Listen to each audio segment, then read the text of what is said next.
Welcome, everyone. Welcome. It is Wednesday. I swear the week just rips by so that I can work at the liquor store.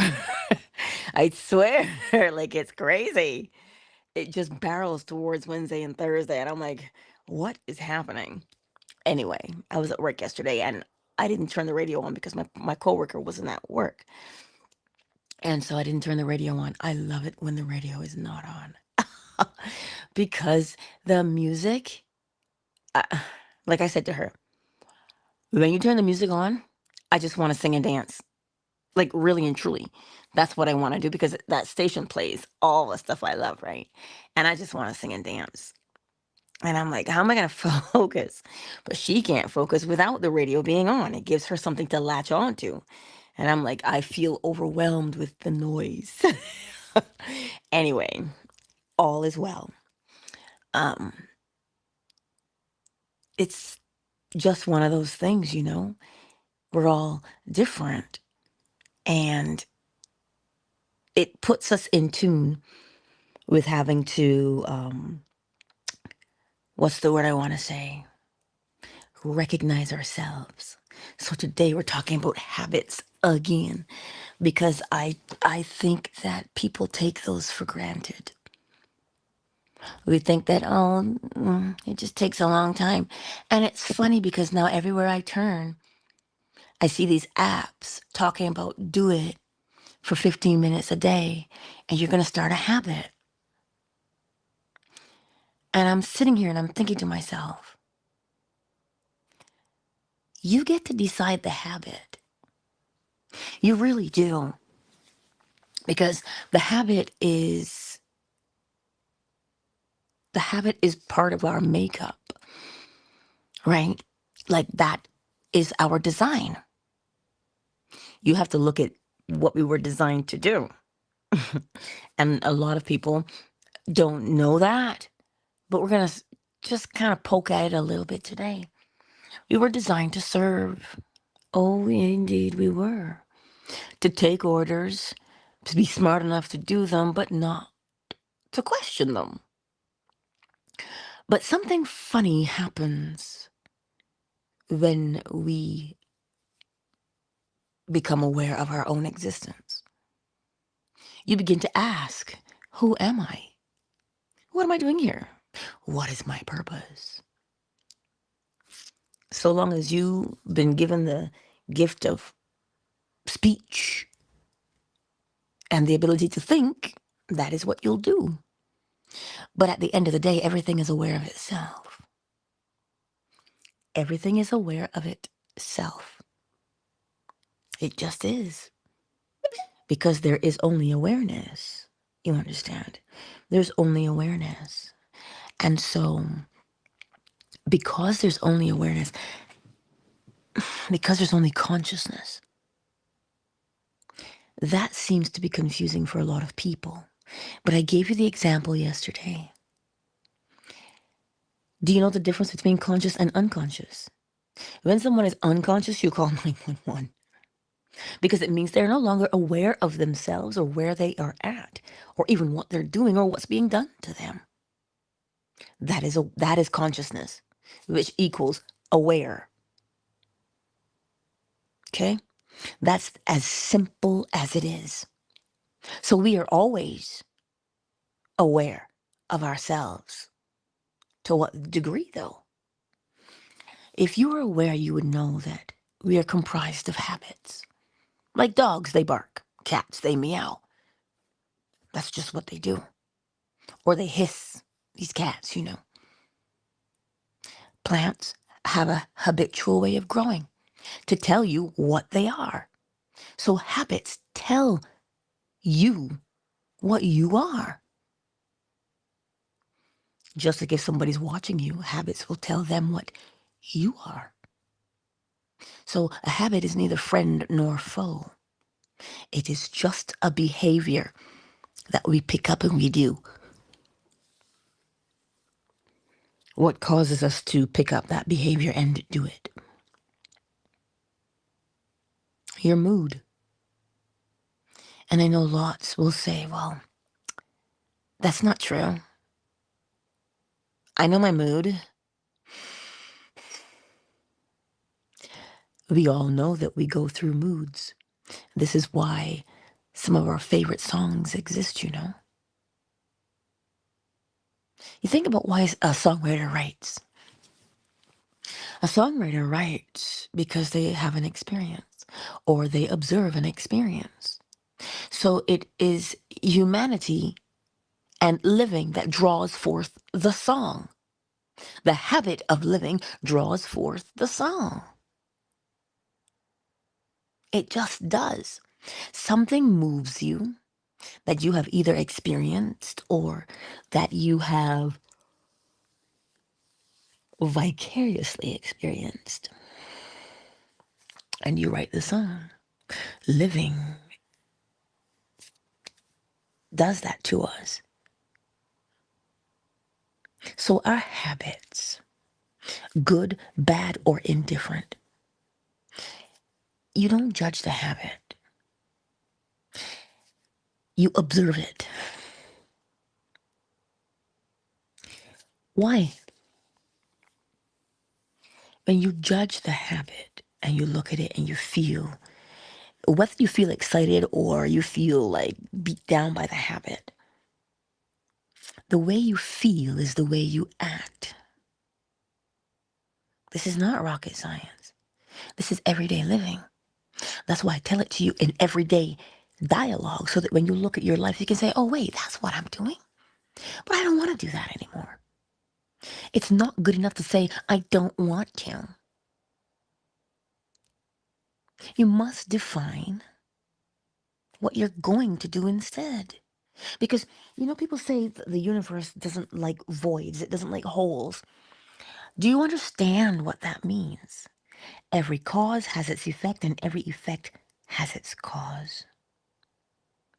So there's no cause without an effect, and there's no effect without a cause. There's no hole in the universe to begin with. So it's not that it doesn't like holes, there aren't any. There aren't any. You think a black hole perhaps is empty.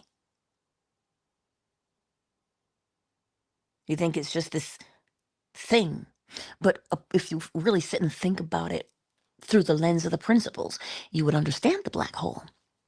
I'm not a scientist, not by any stretch of the means, but habitually, I look through the lens of the law. I just do. I read somewhere that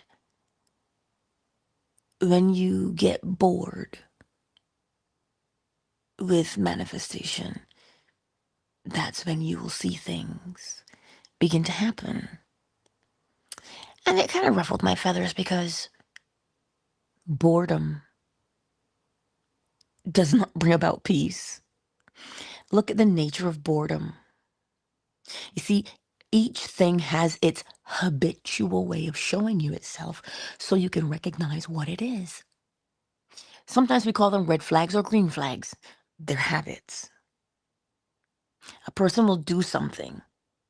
This is why you don't judge, because the moment you judge what this person is doing, it blinds the eye. Sometimes so that you will miss, quote unquote, the red flag. Sometimes we want something so bad.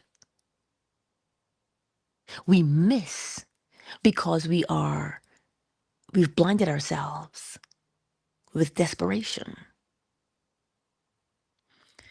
Remember what a habit is. A habit is anything that you do the same way every time. It is not complex. It doesn't wake up one day and go smack. You got to have it. Nope. Nope. This is why, to some degree, people are so addicted to their phones. Do you know why? The simple act of picking it up and putting it down. Pick it up, put it down. Oh, oh. Pick it up and put it down. That's what forms the habit. You think about that. Because what happens when you pick it up? You look at it, whether you have your notifications turned off or not. They're still there. And we look at it.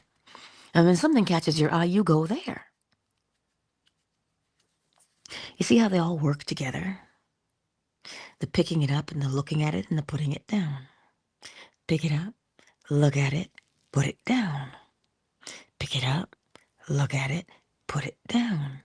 Next thing you know, you have a habit.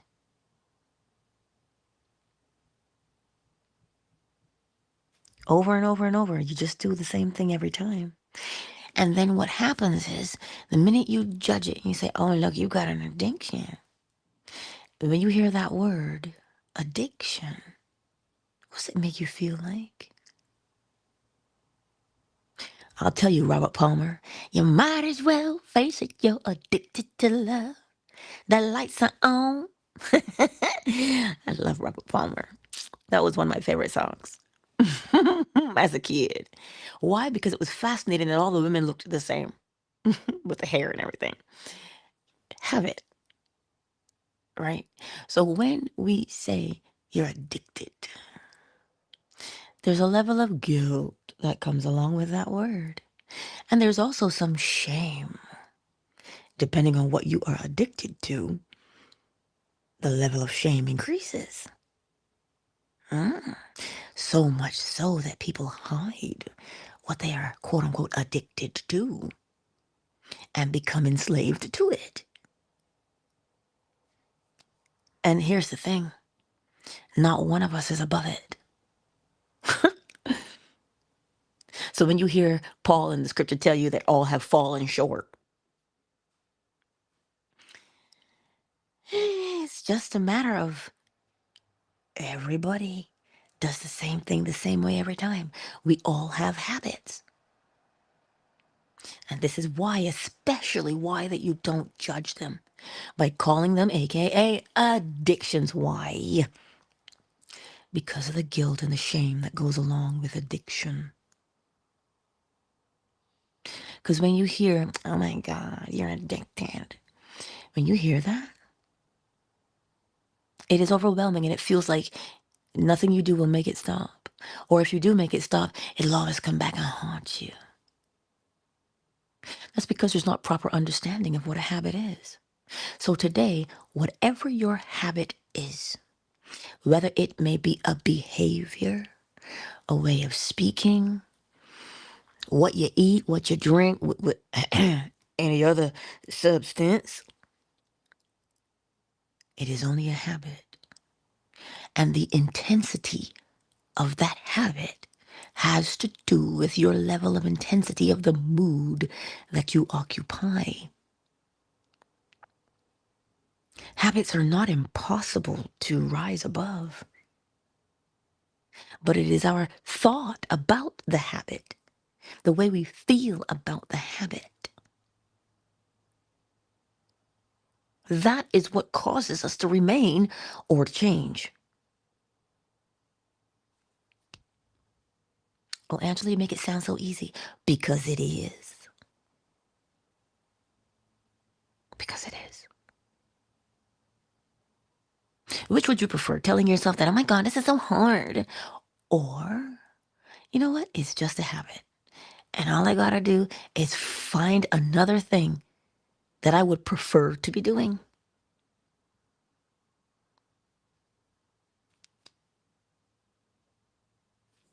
That's it. And when you find the thing that you would prefer to be doing, well, you start. You just start doing it. And you do it, and you do it, and you do it until you stop noticing that you do it.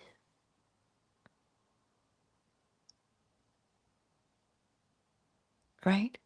A habit will always make you do it. You can't fight them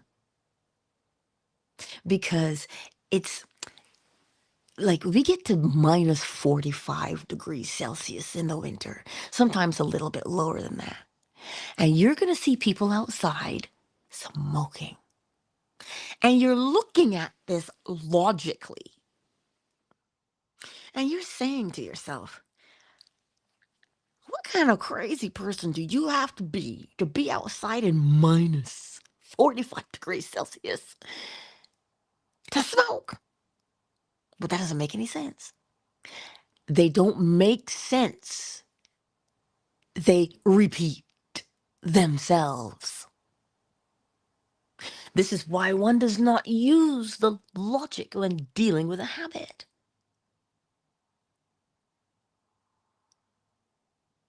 It is just something that you do and that you have trained yourself to do through practice. And the same way in is the same way out. Find something to do and train yourself to do it until you stop realizing that you're doing it. So much so that we always ask ourselves, listen, if you have never asked yourself one of these questions, and I know you have, I know you have. Why does this keep happening to me? Why do people keep treating me the same way? Why do I always do that? See that question? It's been asked in 3 different ways, but that question is the light that just went off, right? The light that just went off to show you what your habit is. And when you see it, we tend to get upset with ourselves when we see it, huh? First thing we say, oh my God, I'm so dumb. No wonder people keep taking advantage of me because I'm so stupid. No, you're not stupid. My goodness. We are so quick to judge ourselves. It's not that you're stupid. It's not that you're smart. It has nothing to do with your brains and how intelligent you are.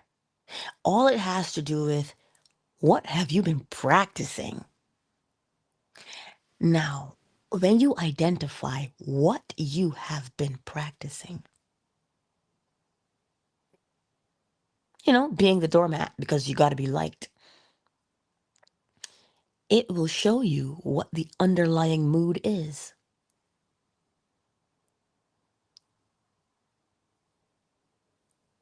If you say, you know what, I really got to be, people really need to like me because I can't handle not being liked. That is the worst feeling ever. You're showing yourself your insecurity.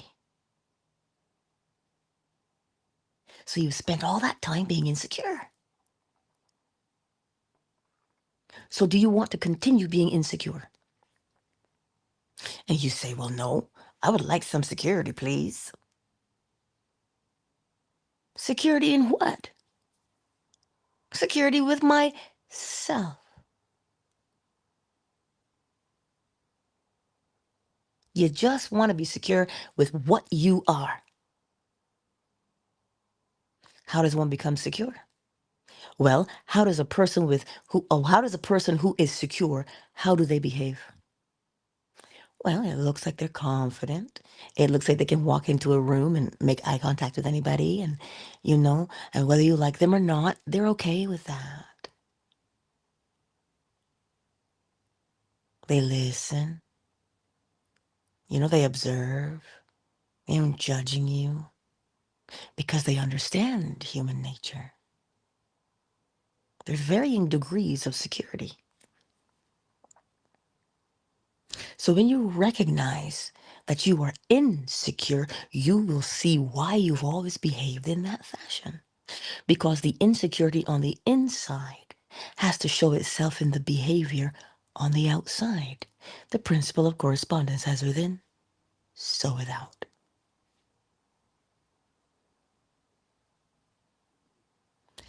So when you recognize the insecurity, realize that something happened back in the day that left an impression upon your brain, a pathway. And now, because that pathway was set down, you follow it. You just follow it. You just do that action. And you've done it so much so that you don't even see that you're doing it anymore. You don't see that you do it anymore. But you will comment on it time and time again. When you catch yourself commenting on it, that is your cue. That is definitely your cue to address it. And if you'll notice, it is not something that is there to beat you down. That is not its job. You see, everything moves towards life itself, yeah? So when you see this habit, recognize what is happening here. Recognize that, wait a minute, this is a good thing. Because if I did not see this, I would continually do it. And if I keep doing this thing, I'm going to keep getting the same result every time. You see how good that is? How freeing it is? Now you can say to yourself, "Ooh, I understand. I see why I've been doing it now." And then you decide within yourself, well, if I don't want to do that, what would be the behavior of the new habit? Because remember, every effect has its cause, right? So the effect would be, what would the behavior be of your new habit? Only you would know because you're the one choosing the new habit. So how would you be behaving if you were doing the new thing? You start to see it in your mind's eye. It'll come to life for you. And once you see it, you say, yes, that is exactly what I would be doing. And when you see it, you start to rehearse what you would be doing. How would you be speaking? How would you be greeting people? Because in essence, it is, how would you be living? How would you be living?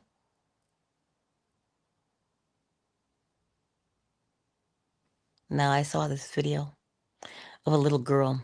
She can't be more than 5 if she's that. And she's just this little teeny tiny thing. She's a barrel racer. I don't know if you know what a barrel racer is. The only reason I have an idea is because I live where I live and we do this because it's, part of Stampede. Yeah. If you see her on this horse, she doesn't come up to anybody's knee. That's how little she is. But she's in the saddle, and every time the horse gallops, she pops out of the saddle, meaning there's not enough of her weight to keep her down on the saddle. And everybody's just so amazed at her skill of staying in the saddle because it's like the, the horse and her have now become one.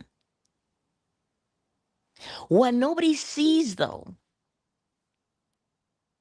is how many times she has to get up on the horse, how many times she has to walk with the horse before she takes it into a canter and a trot and a blah, blah, blah, into an all out run to make these turns at the barrel. I'm looking at her and I'm like, well, dang, because I'm afraid of horses. You ever seen the size of a Clydesdale? It's my favorite horse. It's massive. Like, it's just so big, but they are beautiful. And here she is, riding this horse. And I'm like, dude, did you walk out of the womb riding?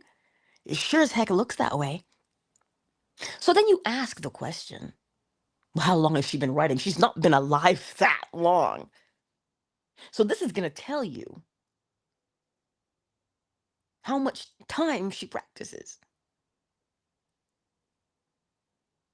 How much time does she spend practicing? Well, clearly a lot.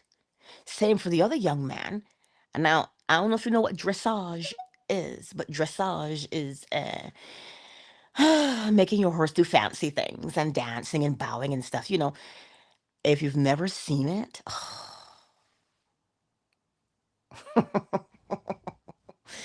it is beautiful and sad all at the same time, all rolled into one. I have mixed emotions. But the point is, the horse does not get out there and dance to the music because it can dance.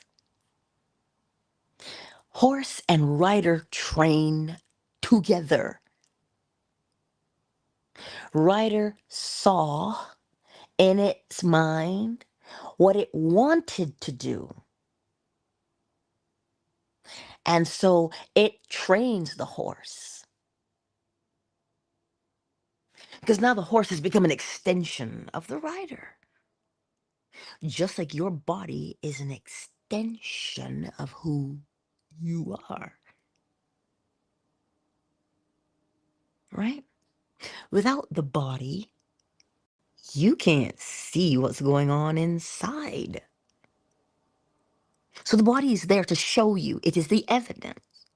So this is why habits are there, so that you can see.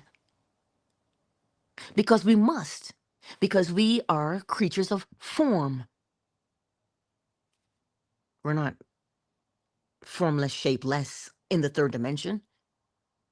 We embody. So you have to have the evidence. So if you begin to look at your habits as the evidence of your existence, then it becomes a lot easier to mold and shape yourself. You mold and discipline and shape yourself by way of the habit. So it's not there for you to judge and berate yourself or even celebrate yourself. It's just a matter of, oh, am I doing what I say I am? Well, then you have to look at the habit, right? So today, whatever your habit is, it does not matter if that habit is substance or behavior. It doesn't matter.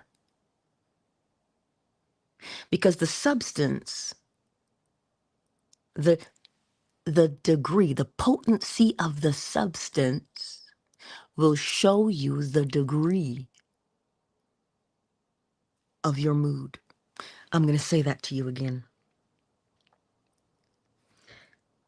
Whatever that substance is, the potency of that substance is showing you the intensity of your mood. I remember where I used to live a little while ago. And you walk down the street. This is the reason why I moved. Because you just didn't know. Fentanyl. I've never seen the human body do what it does, except for when someone's taking that drug. They are bent out of shape, literally speaking, and they hold that position. So when you look at that, why would someone do that to themselves? Look at the intensity. Look at the intensity of the drug. And you will understand the type of either mental or emotional torment, because they always have to match. This is why when you see someone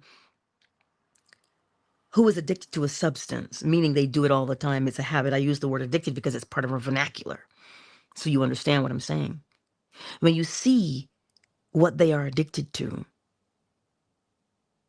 see, sometimes we only ever see them and we go, ugh, you should be ashamed of yourself. Look at you, grown ass man, grown ass woman out here in these streets doing dumb shit.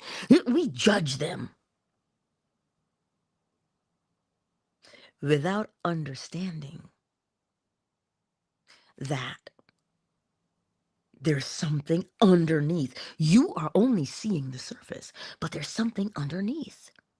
And that is what you need to get to in order that the exterior will change. So that is why whatever your substance is, it is a direct reflection of the intensity of the mood that you occupy habitually. And we get into habits very, very easily. We just keep doing the same thing the same way every time. So if you find that, oh my God, I just I can't deal with this. You know, if I do this, it'll take the edge off. And then you end up in the cycle of, if I do this, it'll take the edge off. If I do this, it'll take the edge off. If I do this, it'll take the edge off. So then what do? You end up doing? Doing it so it takes the edge off. Don't take the edge off. Look at the edge. Look at the edge. Because the body always remembers, because the brain remembers, because of that neurological pathway. Don't start nothing that you don't want to rule your life. So this is why, as you are doing things, pay attention to what you do.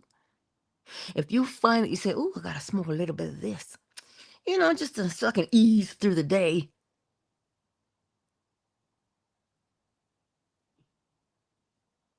Do you see what I'm saying to you? It's just like if you say, my child lies. Why? Because they can? Because they're bored? No. Something happened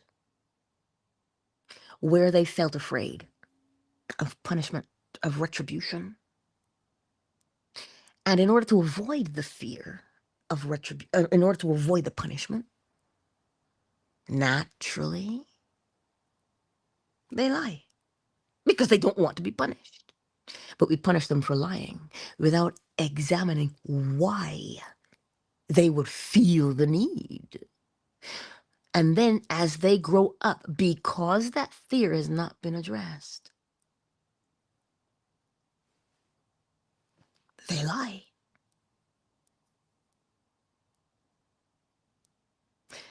This is why I say, pay attention to what you do without judging it.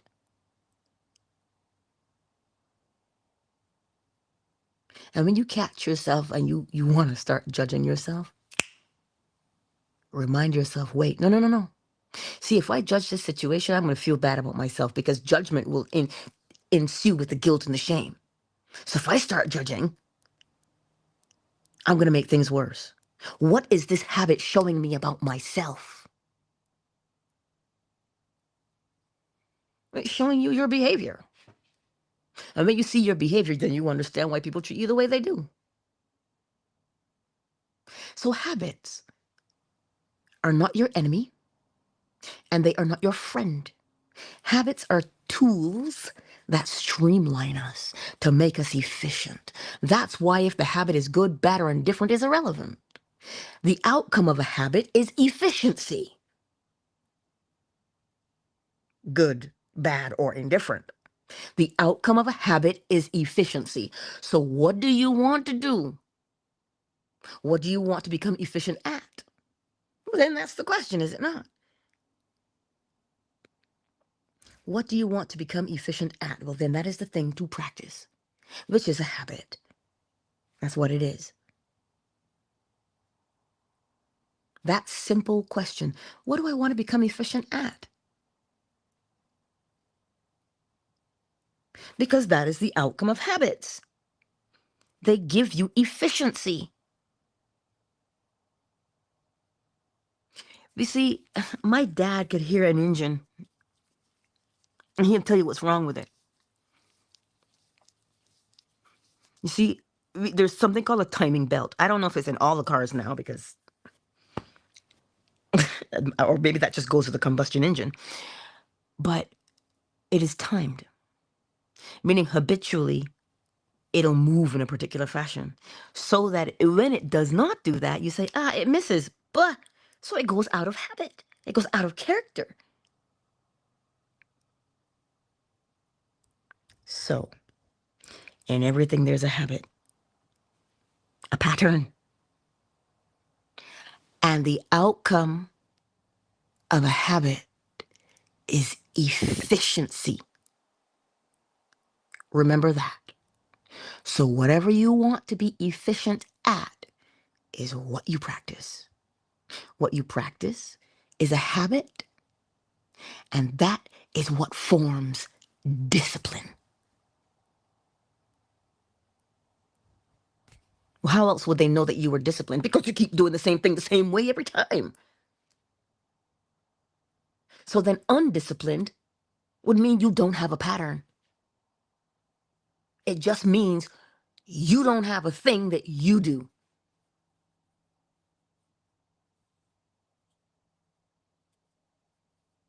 So today, my beautiful friends, let's not get these things twisted. Look at them and recognize them for what they are. Habits. The outcome of a habit will always and forever be efficiency.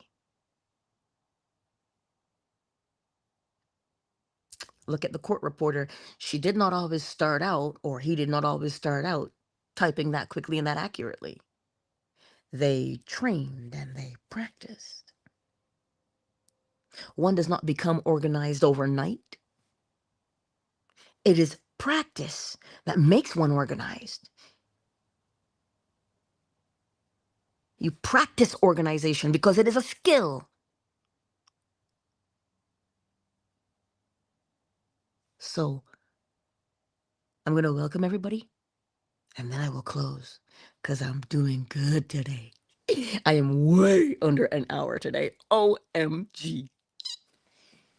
Hello, Miss Tiffany. I think Javion is already gone, isn't he? You tell him I said hello and you give him a big hug. Yes, thank you, my dearest. It is lovely to see you, my dear Tiffany. Who is, the better, no, wait, it's Big Mike. Hello. I see you here in these YouTube streets. I saw you. I don't know who else is here because nobody else has said anything in the chat. Fan base, who's here with us? No, I want to keep that there. Fan base, who's here? Robert. Hello, Robert. Welcome to the space. Summer Rose. Welcome to the space, my sweet. Hello, Ray Ray. I see you. Substance. Well, hello. I did say the word substance today many times. I really did, but I did also think of you as I said that word because it's your stage name. And here you are. Coincidence? No, because I was thinking of you. Genuinely, I was thinking of you. Because it did cross my mind when I asked, and I said, well, what substance are you, quote unquote, addicted to? I said, I wonder how substance is doing. And here you are. I think that is amazing. See? It's not a coincidence. The thought within my mind matches the outcome as we are here right now. Anywho, it is lovely to see you, my darling. So, to wrap this up, there's a few things to remember. The outcome of rehearsal is to act it out. Why else would you rehearse? The outcome of planting is reaping. Why else would you plant? You see, reaping doesn't always mean you eat what you've planted, you know. It means there's a level of enjoyment that you reap, that you extract from what you have planted. I pruned the rose bush last night. Hallelujah. So let's see, because there's lots of beautiful blossoms and now more buds. And I'm like, yeah. So it's gorgeous. Beautiful baby pink roses. Oh, they're beautiful. And they smell so nice. And what do I get from that rose bush? I didn't plant that rose bush, but I sure enjoy it. So I'm reaping the benefits of that rose bush. Right? And then I picked 4 strawberries out of the yard. Me and the chickens, we enjoyed them. Each chicken got its own strawberry. I got one and they got one. Right? So you reap what you have sown. So the outcome of reaping is, well, the impetus for reaping is sowing. Cause and effect, right? But then, one more. The outcome of a habit is efficiency. If you can remember those 3 things and apply them, you're going to change your life. Because you're not hoping that the outcome of rehearsal is acting it out. You're not hoping. You already know that it is. You're not hoping that you're going to reap what you've sown. You know that you must. And now you will know that whatever that habit is will automatically make you efficient at it. You know this. I told you about the horse riders, the little itty bitty girl, and then the young man. Habits make you efficient. This is not something that we hope for. It is something we observe. So when you observe those things, you know them.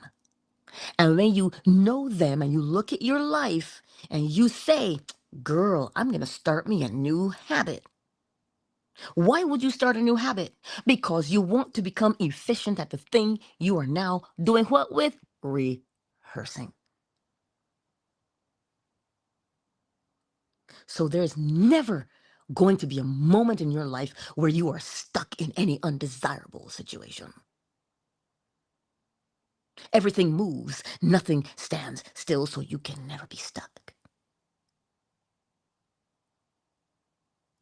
So go forth today into this beautiful world that we have. Well, how'd it get ugly, Angela? You think the world is beautiful, but I don't see the beauty.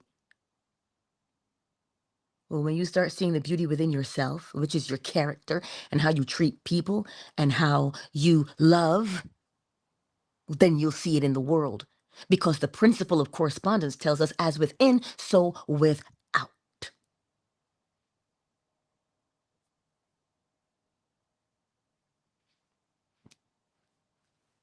As within, so without. So the world can only reflect back to you what you project out into it. So what are you habitually projecting out into the world on a daily basis? And now you've become so efficient at projecting it outward. You see, we're always going to project because that is the principle of correspondence. As within, so without. So projection is not an option. It is our nature. So then the power lies in choosing what one projects outward. So today be encouraged to know that whatever that situation is in your life, it is only a habit. And you've just become efficient at doing that habit. Now, can you train yourself? Can you teach yourself how to become efficient at a new habit? Well, all you got to do with the new habit is do it the same way every time. And you already know what the outcome will be. So do you have to dance naked in the moonlight? Well, only if you want to. Only if you want to. Okay. Anywho, Lil Bit is asleep behind the door. I closed the door to the room that they're in. He's asleep behind the door.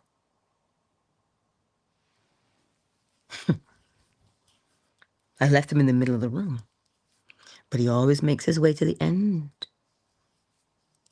to that door, so he can watch over everybody in it.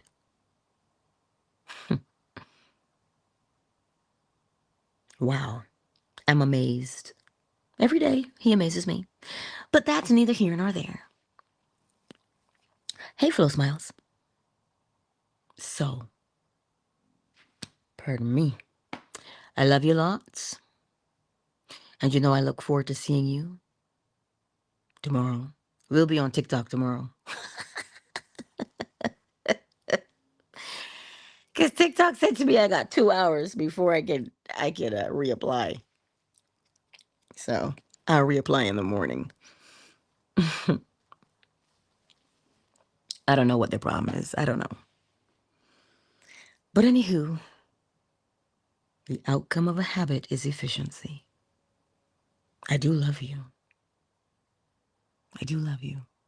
So I will see you on the morrow at 7 a.m. Eastern Standard Time, right here on YouTube, Facebook, Twitter, Fanbase, and TikTok. Countdown initiated. Okay, Z, hey. Flo Smiles. We have to connect. I was sitting at work yesterday and I was so busy, and I said, let me send my girl a message.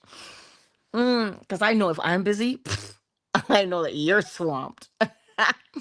Right? So we'll get there. Let's go. I see you, dearest. Oh, I do. Anywho, countdown initiated. 5, 4, 3, 2, 1.